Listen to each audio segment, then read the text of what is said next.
So if you watched my video about San Jose, I mentioned in there how the rubber tree processing and the way it is, I didn't understand.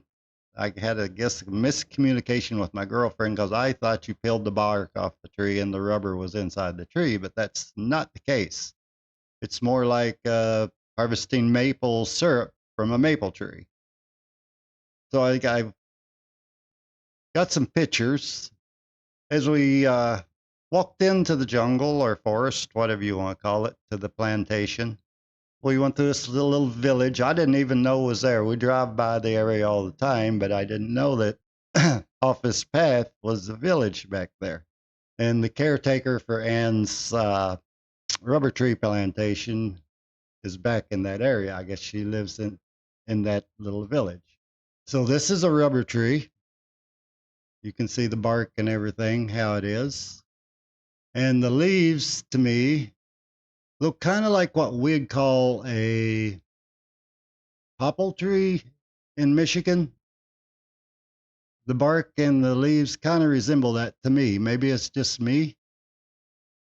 But how they do this is they strip some bark off the tree and leave a channel for the sap to run down. As you can see in this picture, that white line is the sap coming out of the tree, drips down off this leaf into the coconut shell. The white stuff you see there is a rubber tree sap, basically. So I was kind of curious and I stuck my finger in there and it was liquid and kind of slick like oil, but didn't feel oily. Wasn't really sticky at first.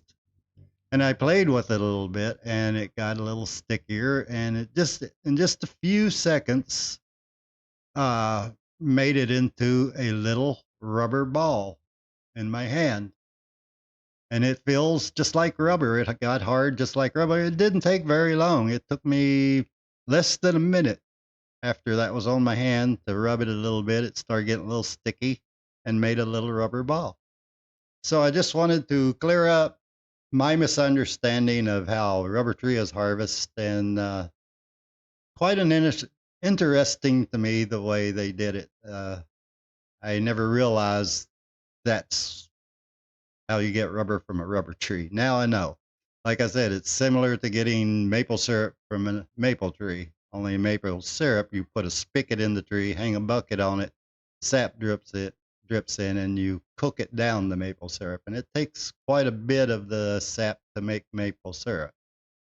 Now, as far as what the process is after this, I don't know. Uh, Interesting. Google and find out maybe. But I just wanted to clear that up and give a little insight on rubber tree. So thanks for watching. Have a good one. Bye, y'all.